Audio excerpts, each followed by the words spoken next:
अस्सलाम वालेकुम स्टूडेंट्स, कैसे हैं आप सब? Hopefully fine. हम लोग पढ़ रहे थे linear algebra chapter 3। Last time हमने एंड किया था। आज हमने चैप्टर 4 स्टार्ट करना है। Chapter 4 is about inner product spaces. Inner product spaces को पढ़ने से पहले हमें पता होना चाहिए कि इनर प्रोडक्ट बेसिकली है क्या। तो प्रीवियस क्लासेस में हमने पढ़ा था dot product and scalar product, ठीक है। तो डॉट प्रोडक्ट और स्केलर प्रोडक्ट्स आप सबको अच्छे से आता होगा टॉपिक। अब ये है कि उसी को ही आपने दोबारा से डिस्कस करना है, ठीक है। लेकिन अब हम उसको डॉट प्रोडक्ट या स्केलर प्रोडक्ट कहने की बजाय उसको अब हम कहेंगे इनर प्रोडक्ट, ठीक है। उसी डॉट प्रोडक्ट को अब हम कहेंगे इनर प्रोडक्ट, ठीक है। और जब हम किसी वेक्टर का लेंथ निकालते थे या मैग्नीट्यूड निकालते थे, अब वो उस चीज़ को, उस लेंथ या उस मैग्नीट्यूड को क्या कहेंगे? लेंथ या मैग्नीट्यूड नहीं, बल्कि उसको अब हम कहेंगे नॉर्म, ठीक है। तो यहाँ बेसिकली चैप्टर 4 में अब हमने आज पढ़ना है इनर प्रोडक्ट, ठीक है, एंड नॉर्म। तो इनर प्रोडक्ट क्या है कि जब आप उनके पास दो वेक्टर्स से, ठीक है, R2 से या थ्री डायमेंशन से, ठीक है। तो अब जब हमने दो वेक्टर्स का डॉट प्रोडक्ट निकाला था, ठीक है, तो उस डॉट प्रोडक्ट को एक्चुअली अब हम क्या कहेंगे? इनर प्रोडक्ट, ठीक है। और जब किसी वेक्टर की लेंथ हमने फाइंड की थी, तो उस लेंथ को लेंथ या मैग्नीट्यूड के बजाय अब हम क्या कहेंगे? नॉर्म, ठीक है। अब उनकी नोटेशन भी अब पहले से थोड़ी सी डिफरेंट होगी, ठीक है। मैथमेटिकल मेथड बिल्कुल सेम होगा, लेकिन नोटेशन थोड़ी सी चेंज हो जाएगी, ठीक है ना। जब देखें, आज जब हमने दो वेक्टर्स का डॉट प्रोडक्ट या स्केलर प्रोडक्ट फाइंड किया था, तो हमारे पास एक रियल नंबर आया था, ठीक है ना। एक स्केलर आया था, एक रियल नंबर आया था, ठीक है। अब सेम केस यहाँ पर भी कि आप जब दो वेक्टर का इनर प्रोडक्ट फाइंड आउट करेंगे, देन अब भी हमारे पास एक स्केलर ही आएगा, एक रियल नंबर ही आएगा। सिमिलर केस फॉर नॉर्म कि जब आपने किसी वेक्टर का लेंथ या मैग्नीट्यूड फाइंड किया था तो भी एक स्केलर आया था। तो अब जब नॉर्म फाइंड करेंगे किसी वेक्टर का, तो भी एक हमारे पास स्केलर या एक रियल नंबर ही आएगा, ठीक है। लेकिन पहले हमने सिर्फ 2 डायमेंशनल और 3 डायमेंशनल वेक्टर्स को हल किया था। अब हम क्या करेंगे? 2 डायमेंशनल और 3 डायमेंशनल से हटकर इसको हम डिफाइन करते हैं for Euclidean spaces R n के लिए, ठीक है। अब ये है कि कोई भी आपके पास वेक्टर हो सकता है, डिफरेंट वेक्टर्स होंगे, और आप उन वेक्टर्स को उनकी जगह पर आप वेक्टर, सिर्फ वेक्टर नहीं बल्कि उनकी जगह पर हमारे पास पॉलिनोमियल भी हो सकते हैं, मैट्रिक्स भी हो सकते हैं, ठीक है। डिपेंड करता है आपके सेट ऑफ वेक्टर्स के ऊपर। जिस तरह का सेट होगा वेक्टर्स का, ठीक है, उसी तरह के उसके अंदर वेक्टर्स होंगे। और ये है कि थोड़ी सी इसकी आगे प्रॉपर्टीज़ हैं कुछ, उसको देखते हैं, और डेफिनेशन है। तो इनर प्रोडक्ट बेसिकली है क्या? डॉट प्रोडक्ट है या स्केलर प्रोडक्ट है दो वेक्टर्स का। सॉरी, थोड़ा सा ये काम आ गया था। अच्छा, हम लोग पढ़ रहे थे इनर प्रोडक्ट या डॉट प्रोडक्ट, ठीक है। तो पहले तो ये है कि इनर प्रोडक्ट या डॉट प्रोडक्ट की थोड़ी सी डेफिनेशन देख लेते हैं कि इनर प्रोडक्ट या डॉट प्रोडक्ट बेसिकली है क्या, क्या प्रोसीजर है फाइंड आउट करने का, ठीक है। वैसे तो ये रिपीटेड है, लेकिन फिर भी थोड़ा सा देख लेते हैं इसको। We can easily verify from the definition of vector addition and scalar multiplication in Rn and Rn is a vector space. The dot product, also called scalar product या inner product in Rn, is a direct generalization of the dot product in R2 and R3. कि देखिए, पहले जब हमने दो vectors का, ठीक है, फर्स्ट कर लें एक्स और वाई दो वेक्टर्स हैं, जब हमने प्रीवियसली इनका डॉट प्रोडक्ट फाइंड आउट किया था तो हमने उसको लिखा था सिंपली एक्स डॉट वाई, ठीक है। अब आप इसकी एक्स डॉट वाई की जगह पर इसको यूँ भी राइट कर सकते हैं एक्स वाई, ठीक है, और इसको एंगल ब्रेसेस में इंक्लूड कर दें, ठीक है। एंगल ब्रेसेस ना तो सिंपली ओपन ब्रैकेट्स में भी इसको आप इंक्लूड कर सकते हैं, ठीक है। दोनों, ये तीनों नोटेशन है इनर प्रोडक्ट की, ठीक है। बाकी मेथड सेम है। जो भी आपका वेक्टर होगा, जिस टर्म का भी, जिस फॉर्म का भी होगा, देन आपने करना क्या होगा? बस आपने दो वेक्टर्स के कोरिस्पॉन्डिंग जो कंपोनेंट्स होंगे उनको आपने मल्टीप्लाई करना है simply, and then just add करना है। फॉर एग्जांपल देखें, एक्स और वाई दो वेक्टर्स हो जाए, फ़र्ज़ करें Rn से, ठीक है, यूक्लिडियन स्पेस से। देन एक्स और वाई का इनर प्रोडक्ट क्या होगा? x1y1 plus x2y2 plus x3y3 and so on xn yn, ठीक है। ये क्या हो जाएगा? इन दोनों का इनर प्रोडक्ट हो जाएगा, ठीक है। इसको हम यूँ भी राइट कर सकते हैं summation xi yi where i is equal to 1 to n, ठीक है। ये क्या हो जाएगा? This is inner product. Similar case for length और नॉर्म और magnitude of a vector x in Rn, कि जब आपके पास कोई वेक्टर x हो और आपने उसका लेंथ या उसका मैग्नीट्यूड निकालना हो, देन उसका क्या, उसके लिए हमारे पास एक नई नोटेशन है नॉर्म ऑफ x, ठीक है।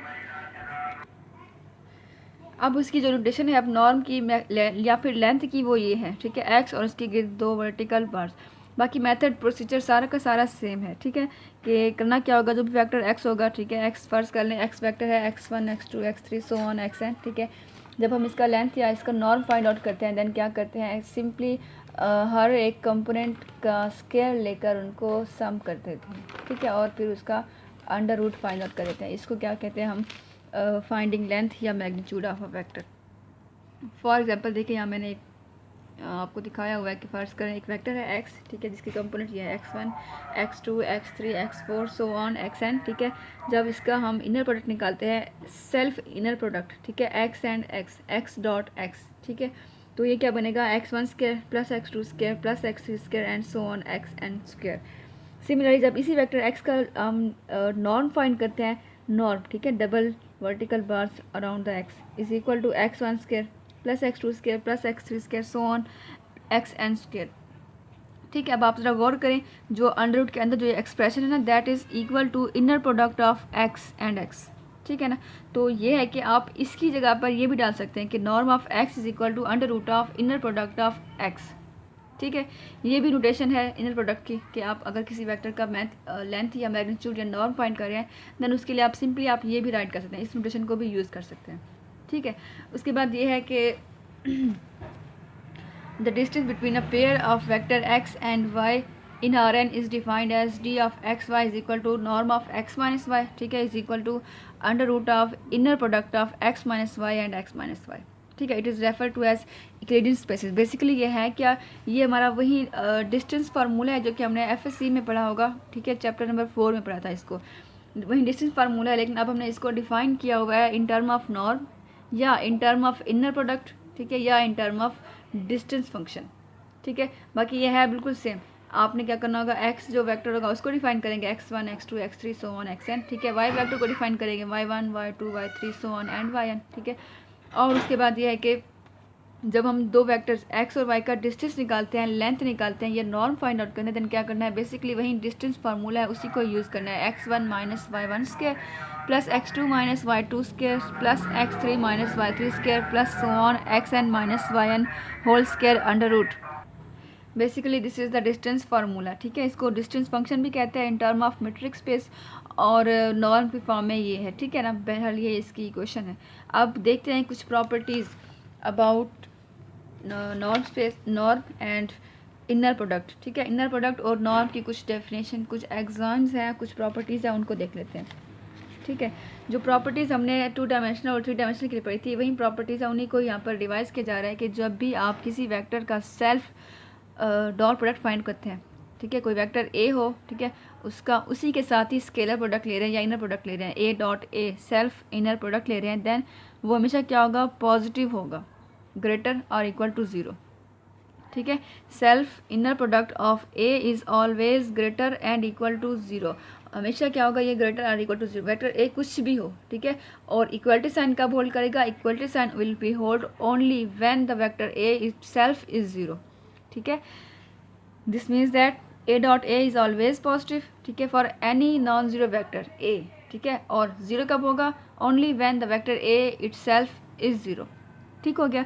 सेकंड प्रॉपर्टी है कि a dot B is equal to B dot A. मतलब क्या है, इसका मतलब कि जो भी आपके पास दो वेक्टर हो जाएं, ठीक है, जब आप उसका इनर प्रोडक्ट निकालेंगे तो हमेशा वो क्या होगा, कम्यूटेटिव प्रॉपर्टी को होल्ड करेगा, चाहे आप ए डॉट बी करें चाहे आप बी डॉट ए करें, तो वह result will be same in both cases.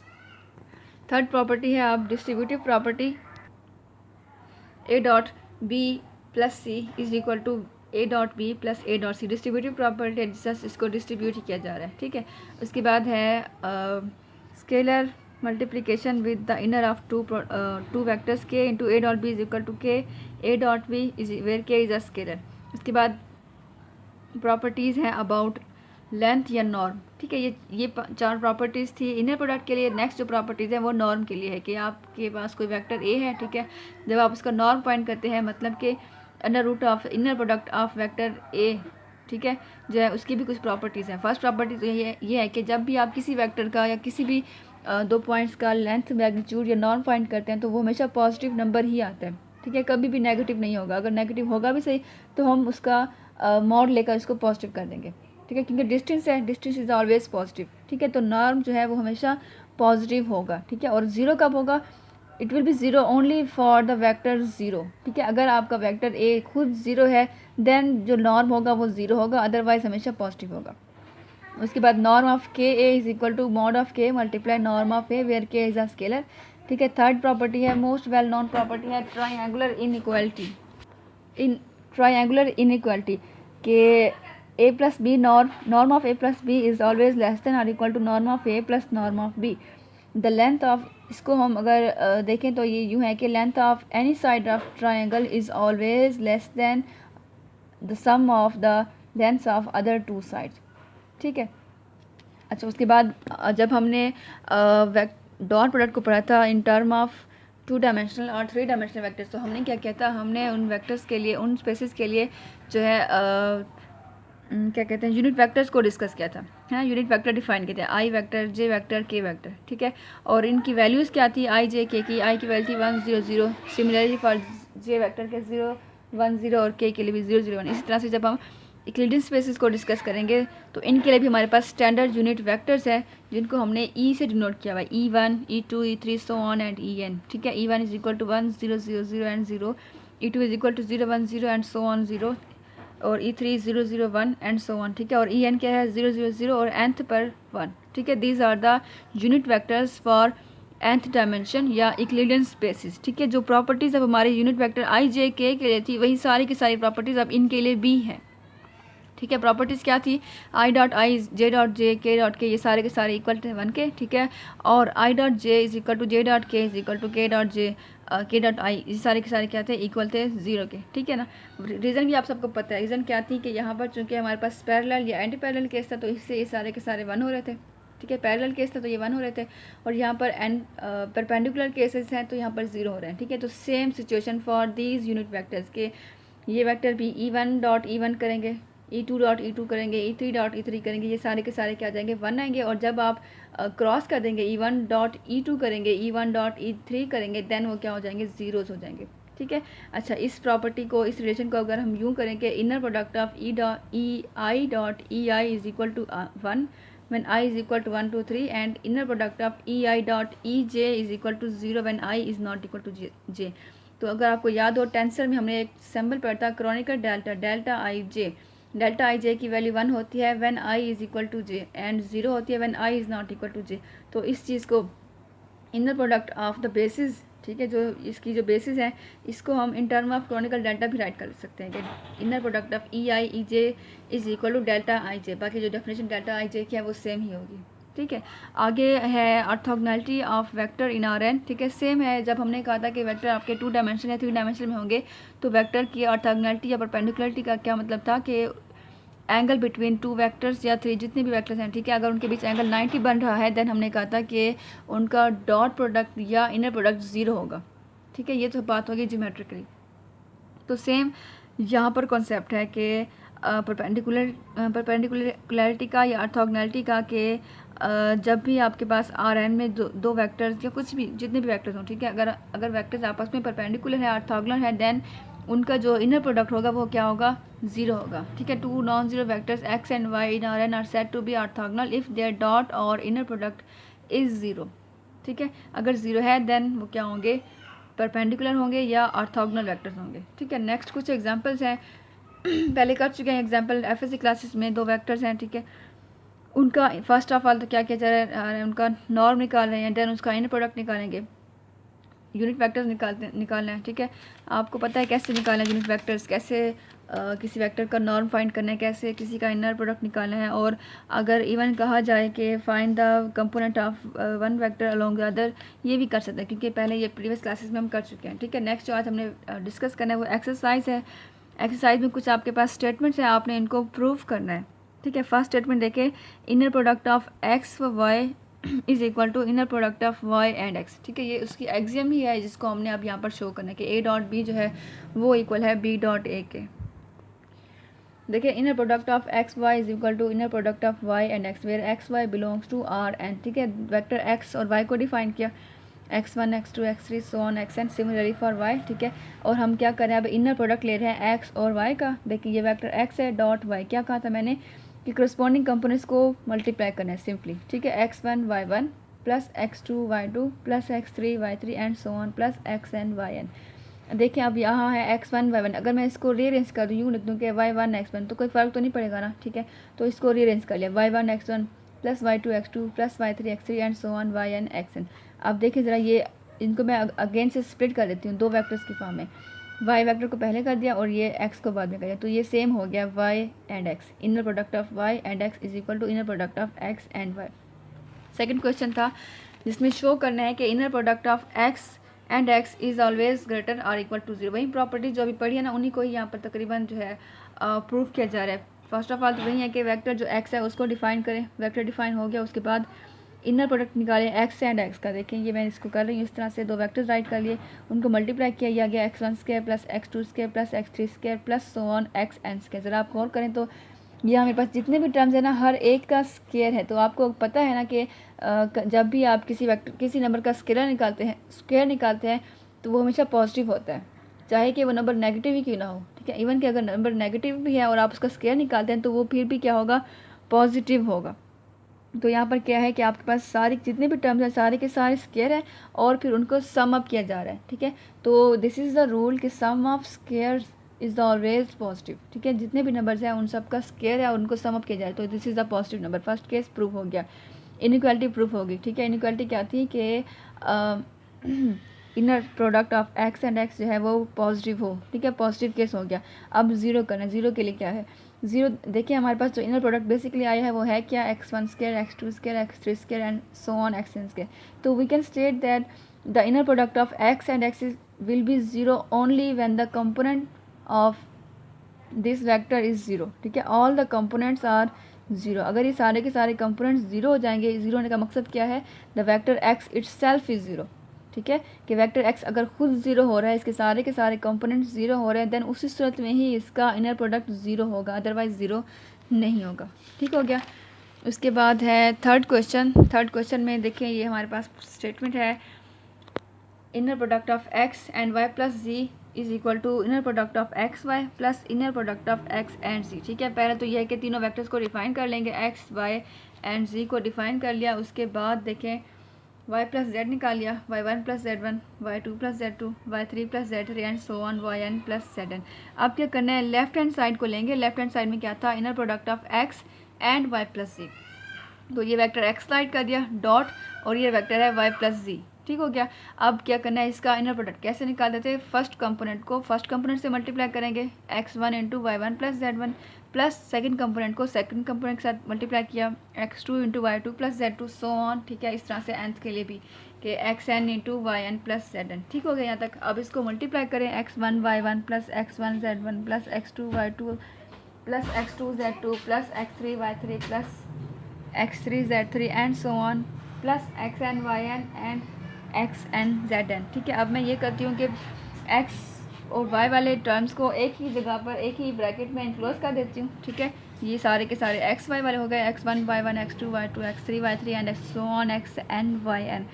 और जो रिमेनिंग बच रहे हैं x z वाले उनको अलग से ब्रैकेट में इनक्लोज कर लिया, x1 z1 plus x2 z2 plus x3 z3 and so on xn zn। अगर आप गौर करें तो this is the inner product of x and y, right, plus this is the inner product of x and z which is the right hand side of the statement. जो हमारे पास statement थी ये उसकी बिल्कुल राइट हैंड साइड ही है कि inner product of x and y plus z is equal to inner product of x and y plus inner product of x and z which is same, ठीक हो गया यहाँ तक। अच्छा, अब इसके बाद इसकी जो बाकी क्वेश्चन है वो सारे के सारे सेम है, आप कर लीजिएगा, ये सारे हो जाएंगे इंशाल्लाह, ठीक है। उसके बाद सेकंड हमारे पास क्वेश्चन है, for norm and dot product in R n prove the following properties from the definition. Properties है, इनको हमने प्रूव करना है। देखें फर्स्ट क्वेश्चन है, second question part 1, norm of square of norm of x plus y plus square of norm of x minus y is equal to 2 norm of x square plus norm of y square. Proof करने के लिए सबसे पहले यह कि आप vectors को define करें, वेक्टर x को डिफाइन करें, वेक्टर y को डिफाइन करें, ठीक है। तो मैंने वेक्टर्स x और y को डिफाइन किया। अब मैं लेती हूँ इसकी लेफ्ट हैंड साइड को सॉल्व करेंगे, इसको सॉल्व करते जाएंगे और ये राइट हैंड साइड आ जाएगी। देखिए लेफ्ट हैंड साइड हमारे पास सबसे पहले है x plus Y, norm of x plus Y, तो norm of x plus Y find out कर लेते हैं। कैसे होगा एक्स प्लस वाई, जस्ट आपने करस्पॉन्डिंग कंपोनेंट्स को ऐड अप करना होगा। x1 plus Y one square plus x2 plus Y two square plus x3 plus Y three square and so on xn plus Y N whole square. चूँकि norm है तो ये यहाँ पर under root भी आ जाएगा। ठीक हो गया। अब स्केयर लेंगे इसका, चूँकि हमारे क्वेश्चन की जो स्टेटमेंट है वहाँ पर नॉर्म का स्केयर है, तो इसका भी हम क्या करेंगे, स्केयर ले लेंगे। जब स्केयर लेंगे तो स्केयर एंड अंडर रूट जो है वो कट हो जाएगा, और यहाँ पर क्या बचेगा, only x1 plus Y one square plus x2 plus Y two square and so on xn plus Y N whole square. Similarly x minus y norm square भी फाइंड आउट करने के, x माइनस वाई इसका norm निकाला और under root निकाला, क्योंकि square है तो square under root will be cancel, और ये मेरे पास ओनली बच गया x minus y norm square. ठीक है। अब चूंकि हमारी क्वेश्चन के स्टेटमेंट में इनको ऐड करी जाए तो हम भी इनको क्या करेंगे, ऐड कर देते हैं। x1 plus Y one square plus x2 plus Y two whole square so on xn plus Y N whole square. ये हो गया ये वाला एक्सप्रेशन। ठीक है, ये वाला एक्सप्रेशन हो गया। प्लस अब इसकी वैल्यू पुट करनी है, x minus y norm square, ये वाली x1 minus y one whole square plus x2 minus y two whole square plus so on xn minus y N whole square. अब इनके स्केयर्स को अगर खोल लें तो ये आ जाएगा यहाँ से x1 square plus Y one square plus 2x1 y1। ठीक है, प्लस अब इसको भी x2 square plus Y two square plus 2x2 y2 so on. Similarly for xn square plus Y n square plus 2xn yn। ठीक है, ये वाला हो गया। अब इसको करना है, इस वाले को, तो ये क्या होगा देखिए, x1 square plus Y one square minus 2x1 y1 और x2 square plus Y two square minus 2x2 y2 plus so on, same for xn। ठीक है, अब आप गौर करें ज़रा, ये प्लस 2x1 y1 और ये माइनस 2x1 y1 कट हो जाएगा, प्लस 2x2 y2 और ये माइनस 2x2 y2 कट हो जाएगा, प्लस 2xn yn और ये माइनस 2xn y। इसी तरह से जो भी प्रोडक्ट होंगे ना x और y के, वो सारे के सारे कैंसिल आउट हो जाएंगे और बचेगा क्या, ओनली बच जाएगा 2x1 square y1 square x2 square y2 square. ठीक है, सेम जो भी सेम यही टर्म्स यहाँ से भी बच जाएंगी। ठीक है, जब इनको ऐड अप करेंगे तो ये हो जाएगा 2x1 square plus 2y1 square plus 2x2 square plus 2y2 square plus 2x3 square plus 2y3 and so on 2xn square plus 2yn square. इन सब में से 2 अगर कॉमन निकालें तो ये हमारे पास बच जाएगा x1 square plus x2 square plus x3 square so on xn square. Same for y। ठीक है, सेपरेट कर लेंगे, x को अलग कर देंगे, y को अलग कर देंगे और 2 भी इसमें से कॉमन निकालेंगे तो ये y के लिए आ जाएगा। ठीक है, अब आप ज़रा गौर करें, ये बेसिकली बना क्या है हमारे पास, ये बन गया है आपके पास नॉर्म ऑफ y और उसका स्केयर। चूँकि अंडर रूट नहीं है ना, ठीक है, अगर यहाँ अंडर रूट होता तो स्केयर लगाने की ज़रूरत नहीं थी, क्योंकि यहाँ पर अंडर रूट मिसिंग है, अंडर रूट नहीं है, तो इसलिए हमने क्या किया, norm of y and square. ठीक है, सेम फॉर एक्स की, ये भी क्या बन गया है, norm of x square 2 norm x square plus 2 norm y square. Same क्या है, ये वही हमारी जो स्टेटमेंट थी उसकी राइट हैंड साइड। ठीक है, लेफ्ट और राइट इक्वल हो रहे हैं, तो यहाँ पर ये प्रूव हो गया है। उसके बाद देखें नेक्स्ट क्वेश्चन है। नेक्स्ट क्वेश्चन में देखना है inner product of x and y जो है वो इक्वल है 1/4 norm of x plus y square minus norm of x minus y square. ये हमारी है क्वेश्चन की स्टेटमेंट। अगर मैं इसकी राइट हैंड साइड को लूँ ना तो ये इजी जो है हल हो जाएगा। राइट हैंड साइड लेती हूँ इसकी, 1/4 norm x plus y square minus x minus y square norm, ये ब्रैकेट के अंदर है। ठीक है, वेक्टर्स को डिफाइन कर लिया, vector x vector y define कर लिया इसको। अब उसके बाद देखें सिमिलरली जैसे पहले किया था ना, x plus Y norm square निकाला था और x minus y norm square, यहाँ पर भी सेम वही काम है। पहले x प्लस वाई निकालेंगे, देन उसका नॉर्म निकालेंगे, स्केयर अंडर रूट कैंसिल हो जाएगा, ये इस तरह से आ जाएगा। ठीक हो गया। Same for x minus y norm निकाला, उसका स्केयर लेंगे तो ये under root square will be cancel. ठीक है, ये दो हमारे पास एक्सप्रेशन आ गया, x प्लस वाई का और x माइनस वाई का, दो एक्सप्रेशन आ गए हैं। अब इसको क्या करना है, अब आपने इसको पुट करना है अपनी क्वेश्चन की राइट हैंड साइड पर, यहाँ पर। ठीक है, तो देखिए ये हो जाएगा 1/4 norm of x plus y square minus norm of x minus y square. ठीक है, यहाँ पर इन दोनों की वैल्यू सब्स्टिट्यूट कर देंगे, 1/4 x1 प्लस y1 स्केयर और x2 plus y2 square so on xn plus yn square, और ये माइनस इसकी वैल्यू भी यहाँ पर ये आ गई। ठीक है, अब सेम फॉर दिस वन के इन सब के स्केयर्स को लेंगे। ठीक है, जब स्केयर्स को लेंगे तो यहाँ पर देखें 2x1 y1 आ जाएगा। ठीक है, plus x2 square plus y2 square plus 2x2 y2 so on xn square plus yn square plus 2xn yn। ठीक है, ये सारे के सारे जो प्लस वाले हैं ये सारे के सारे यहाँ से आएंगे, और जो नेगेटिव वाले हैं यहाँ से, अब इसको खोलेंगे यहाँ से ही आ जाएगा minus x1 square minus y1 square plus 2x1 y1 minus x2 square minus y2 square minus 2x2 y2 plus so on minus xn square minus yn square plus 2xn yn। अब देखिए जरा, ये x1 स्क्वायर और ये minus x1 square cancel, y1 square positive और ये negative cancel, x2 square positive and ये negative cut जाएगा, ये भी positive, y2 square negative cut जाएगा, xn square positive negative cut जाएगा। अब देखिए यहाँ पर क्या हुआ, इंडिविजुअल जो टर्म्स थी ना, ठीक है, इंडिविजुअल जो एक्स वाई के स्क्वायर्स हैं वो सारे यहाँ पर कैंसिल हो रहे हैं, और बच क्या रहा है, बच रहा है यहाँ पर only 2x1 y1 plus 2x2 y2 plus 2xn yn plus 2x1 y1 plus 2x2 y2। इन सब की टर्म्स रिपीट हो रही है, ये बच गए यहाँ से। ठीक है, 1/4 बाहर था पड़ा ऑलरेडी, ठीक है, स्टेटमेंट से आया था, और ये हमारे पास जो बच गया है इनको सम अप कर लेंगे, 2x1 y1 plus 2x2 y2 plus 2xn yn, और ये सारा रिपीट हो रहा है सेकंड एक्सप्रेशन से। अब इनको जब जमा कर लेंगे तो आ जाएगा 4x1 y1 plus 4x2 y2 plus 4xn yn। 4 is common, ठीक है, कॉमन फैक्टर को बाहर निकाल लिया, 4/4 कैंसिल हो जाएगा, बच गया only x1 y1 plus x2 y2 plus xn yn। ठीक है, this is the inner product of x and y which is the right hand side of our statement के 1/4 norm of x plus y square minus norm of x minus y square is equal to inner product of x and y। ठीक हो गया यहाँ तक। अच्छा, अब यहाँ पर हमारे पास नेक्स्ट क्वेश्चन है। नेक्स्ट क्वेश्चन में कहा जा रहा है कि शो करें norm of x plus y square is equal to norm of x square plus norm of y square if inner product of x y is equal to 0। ठीक है, एक स्टेटमेंट गिवन है, दूसरी को हमने प्रूव करना है। देखें ज़रा, जो चीज़ गिवन है x y, inner product of x y is equal to 0, ये वाला केस कब होता है, इस केस के होने के 3 चांसेस हैं। एक तो यह है कि या तो आपका x 0 हो, ठीक है, या आपका y 0 हो, या दूसरा यह है कि x और y क्या हो, परपेंडिकुलर हो या ऑर्थोगोनल हो। ठीक है ना, 3 पॉसिबल केस हैं, या तो x 0 या y 0 या दोनों क्या हो आपस में परपेंडिकुलर और ऑर्थोगोनल हो, देन ही उसका इनर प्रोडक्ट 0 हो सकता है। ठीक है, तो जो चीज़ उसने दी है, ठीक है, if norm of x norm inner product of x y 0, then to show the left hand side basically है क्या, norm of x plus y square. ठीक है, norm of x plus y square, इसको जरा इवैल्यूएट कर लिया, x plus y का norm लिया, उसका अंडर रूट लेकर स्क्वायर। ठीक है, स्क्वायर अंडर रूट कैंसिल हो जाएगा, norm of square under root cancel, बाकी क्या बच गया हमारे पास, बाकी जो बच गया है उसके स्क्वायर्स को अगर खोल लें तो ये आ जाएगा x1 square plus y1 square plus 2x1 y1 plus x2 square plus y2 square plus 2x2 y2। ठीक है, ये y2 हो जाएगा। ठीक है, plus xn square plus yn square plus 2xn yn। अब जो इसमें सेम टर्म्स हैं उनको जमा कर लें आपस में, x1 square plus x2 square plus x3 square so on xn square. ठीक है, y1 को अलग कर लिया, x1 को अलग कर लिया, और जो प्रोडक्ट थे x एंड y के उनको भी अलग कर लिया, 2x1 y1 plus x2 y2 plus x3 y3 so on xn yn। ठीक है, तो देखिए ये क्या बन गया है, this is the norm of x square.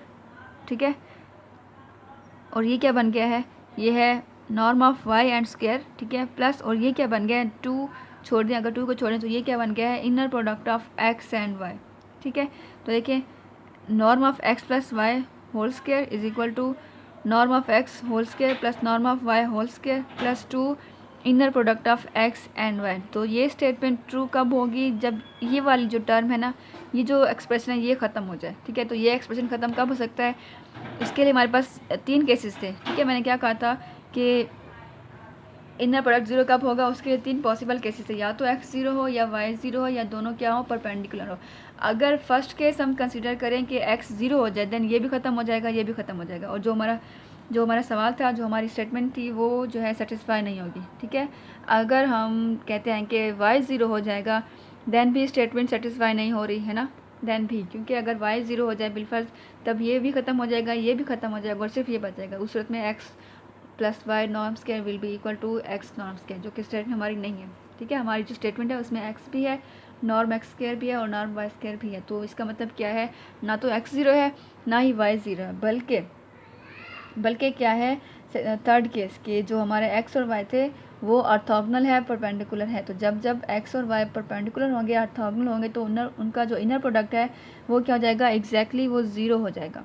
ठीक है, if x is perpendicular on y then x and y are orthogonal, और उनका जो इनर प्रोडक्ट है वो ज़ीरो हो जाएगा। और जो हमारी कंडीशन थी, हमारी जो स्टेटमेंट थी, वो ऑटोमेटिकली प्रूव हो जाएगी कि norm of x plus y whole square is equal to norm of x whole square plus norm of y whole square. ठीक हो गया यहाँ तक। उसके बाद कुछ क्वेश्चन हैं, आप लोग खुद इनकी प्रैक्टिस कीजिएगा। ठीक है, मैंने कुछ करवाए हैं, कुछ आप भी कीजिएगा। ये हो जाएंगे तो देन हम नेक्स्ट स्टार्ट करेंगे। ठीक है, अभी हमने सिर्फ पढ़ा है इनर प्रोडक्ट और नॉर्म। ठीक है, अब देन क्या करेंगे, इनको वेक्टर स्पेस करेंगे, इनको प्रूव करेंगे कि जो इनर प्रोडक्ट है वो वेक्टर स्पेस भी है। ठीक है, देन जब वो प्रूव हो जाएगा देन हम उसको क्या बोलेंगे, इनर प्रोडक्ट स्पेस। ठीक है, एंड सेम फॉर नॉर्म कि जो जिस वेक्टर के ऊपर आप नॉर्म को डिफाइन करते हैं, अगर वो वेक्टर स्पेस वाली कंडीशन को सेटिस्फाई करेगा देन वो क्या कहलाएगा, नॉर्म स्पेसेस। ठीक है, ये फिर हम नेक्स्ट लेक्चर में करेंगे इंशाल्लाह।